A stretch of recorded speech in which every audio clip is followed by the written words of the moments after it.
Companies break at 150 employees. Wouldn't you like to know how to prevent your company from breaking?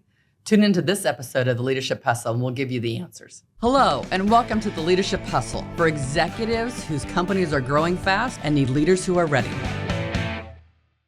Welcome to this episode of The Leadership Hustle. I'm Andrea Fredrickson. And I am Michelle Hill. And this episode, we are going to be doing the second part of a two-part series, where last time our series started with the discussion about when things start getting more difficult, things get weird as we talk about, where harder. They just start getting harder with the size of the organization. And so we have recognized that when companies get to 150 employees, it's really much more difficult than it needs to be. So the reason for us having this discussion is when we, rather than waiting until things get really weird and hard, let's make things, do things a little bit more proactive than maybe we were. And the first episode provides, these are things you might be hearing, right? Because maybe you're not at 150. That doesn't mean that you're not already starting, that 75, that 100, things are starting to take place and starting to actually start evolving. And if you start noticing it sooner, that's the big piece, is being proactive. Yeah. Let's look at what can we do so that you've put some things into place to move things through this stage a little bit more less difficult, and less difficult, right? So when companies start, they start because, and their whole goal is to figure out how to make a profit. Yeah, how to make money. They can continue, they can grow, then they start adding more people because they realize that they don't have enough people because they're starting to do more things.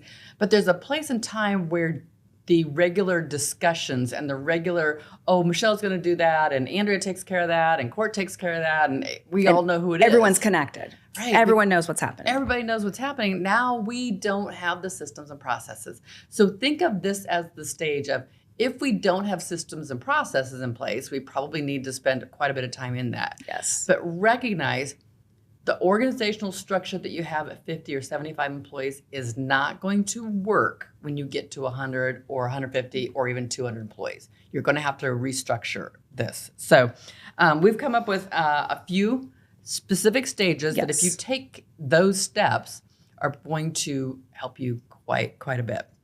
So this may sound a little bit like, no kidding, Andrea, except that a culture is literally how things get done within a group of people, right?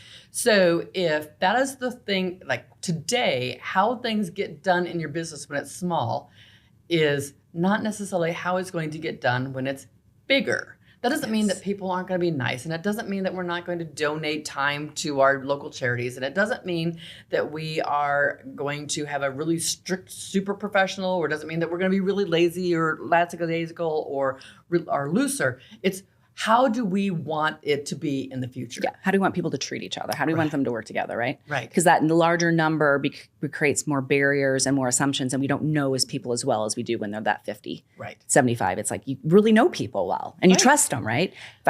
As you get bigger, then I don't know you as well. So So what we want to do is intentionally create the culture. Yes. And most companies, and I'm going to even say consultants, think you need a mission statement, you need values, and that's going to put all of that into place. No, that is not going to do it. Okay. Yes, it's fine to have a mission statement. Here's why we exist, where we're going, what's the story? It's our story, right?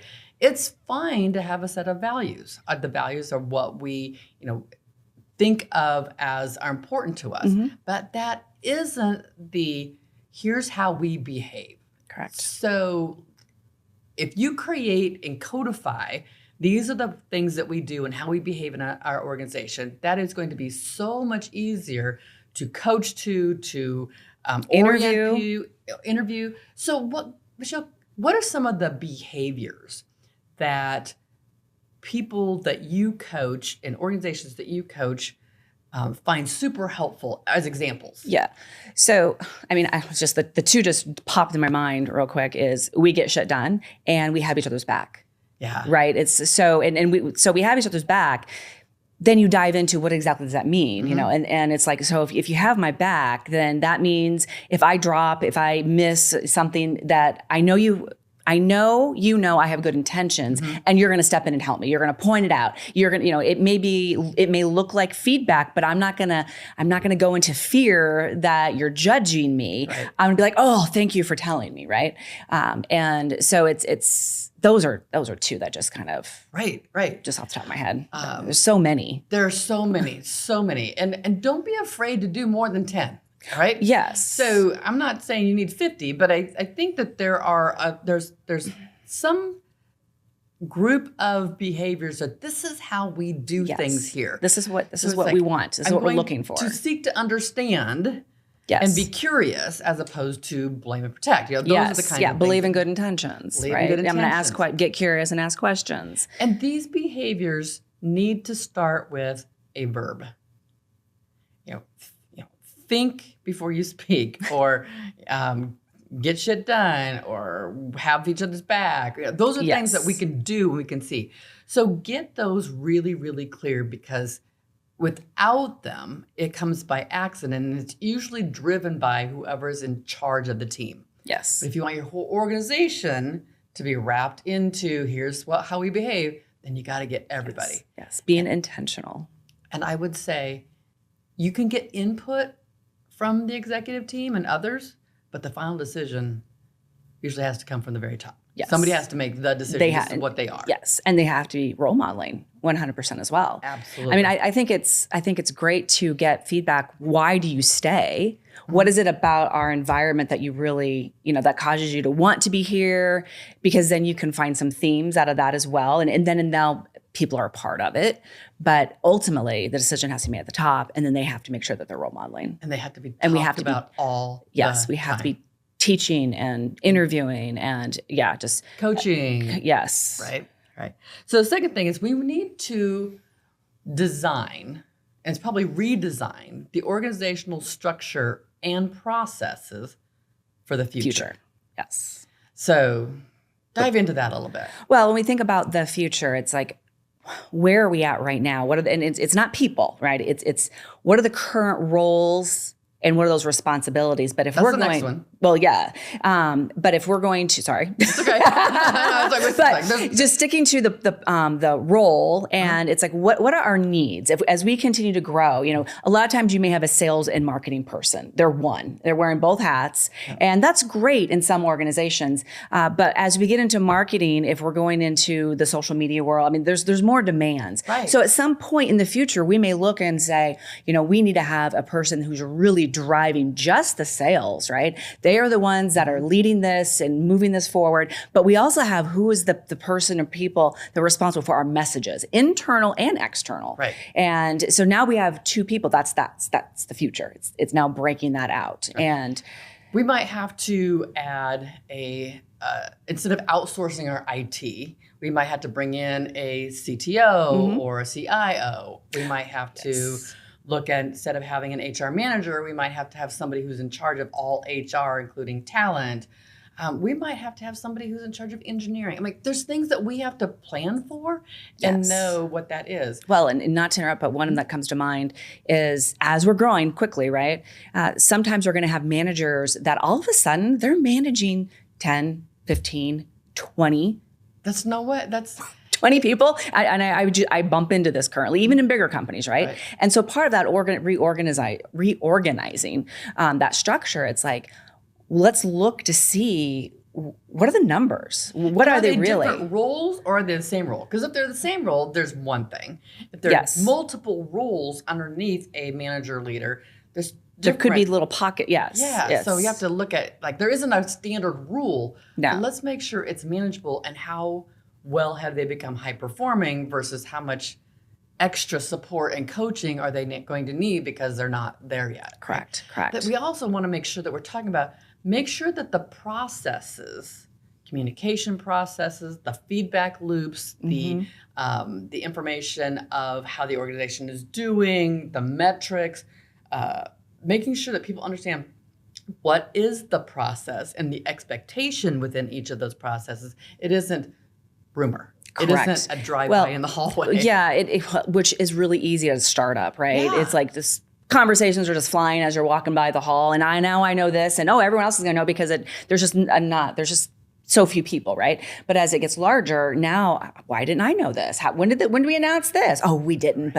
And it's that communication. We have to increase the communication, and we need to really look at rituals. What are the rituals that we should have within our communication? Right. Town hall meetings, one-on-ones. I mean, there's a handful that is the way to get the information filtered to everyone. And do we have those in place? And is that an expectation? So this is the one that dives into right where you were going, roles, which is the roles and responsibilities, and getting clear about what is the purpose of this role, what are they supposed to carry, like what's the load, what's the responsibility for those things, what decision-making rights do they have? Which is huge. Because that's going to be the bottleneck. Because the managers don't delegate decision-making authority or decision-making rights, and so then everything gets bottlenecked up.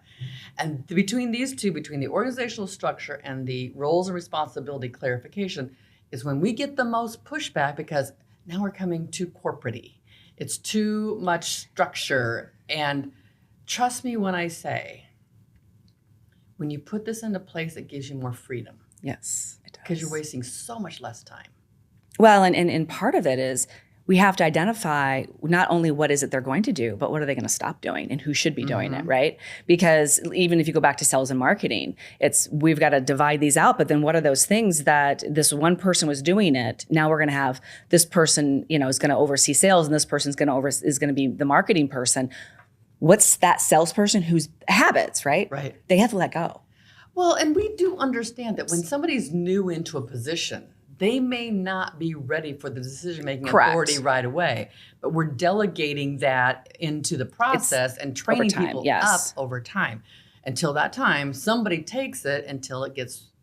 But it needs to get handed off. That's where they hold, and the burnout is still happening, and confusion gets even greater because now you have people.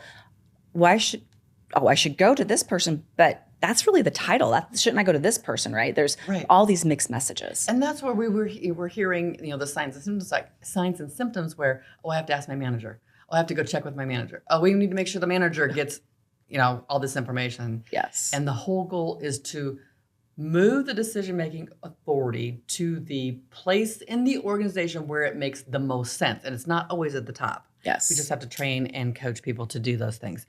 And then the last one we have is making sure that we are building leadership capacity. Yes. Who are your next leaders? Now, that's different than headcount. I don't care if you have 18 managers and 12 supervisors, but if they can't do the job, we don't have any capacity. So we have to develop within our org structure where those manager, leaders, supervisors, all of those are within our organization, know what the next levels are, because you might create a level in the organization called, let's say, coordinator, but you don't use that level until you need to put somebody in that level, right? Yes. Organizational structure, you have to create that in advance so you know that a coordinator means something, a manager, supervisor means something, a manager means something, a VP means something, a C-suite needs, what are those levels? You may not use all of them, but you know what those are for the future. But then you have to train people. Start getting them experiences.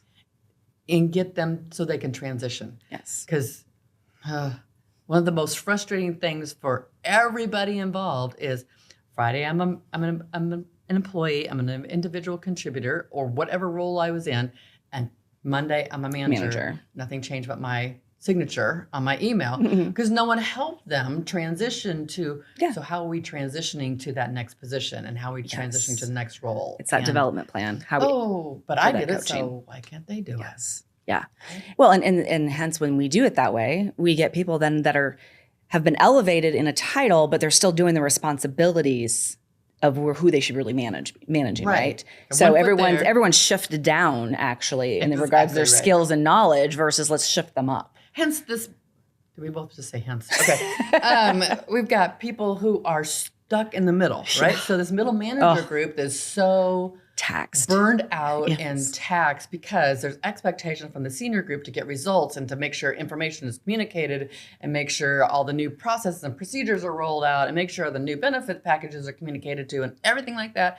And the people that they lead are not getting what they need, which is the coaching and the development, because they have to do all these things. They have to check the box. Yeah, they have to. Yes, they have their list of things. Right? Yes, and so truly, organizations start off. I need to make a profit. And then I add more people. And then we're doing with the very best of intentions. We're trying to make it all work within the org structure that we created. Because it's a little bit bigger than it was when we were 10 people, right? But now we're getting to the point where it's basically showing us where our cracks are. And when those cracks are there, that tells us that we don't have the right structure and process in place to withhold all the weight of what's happening. Yes. So start doing it now. So it's profits, people, process. Yes. This is the stage where process is most important. And it's not just more of the same. Let's be clear about that. It is not more of the same. It is designed to be prepared for the 250 to 300 size employee. We're just not grown into it yet. Yes. And we put those processes in place. So again, let's put these back in. Codify your culture, redesign your organization structure and processes, clarify roles and responsibilities, including decision-making rights and responsibilities, and then build leadership capacity so that they can do their job and grow the people that they lead so that they can get the results that your company actually needs. Yes. This episode is truly the second part of a 2-part series where we identify some of the signs and symptoms that people see as they're getting ready, as they're growing through the growing pains of an organization. But really, this one is about what are the systems that we need to put into place to prevent some of the bigger headaches that can come along the way. Yes.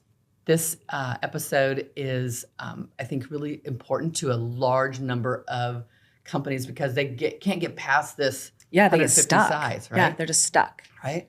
So thanks for joining us with this episode. And don't forget to subscribe so you never miss another episode.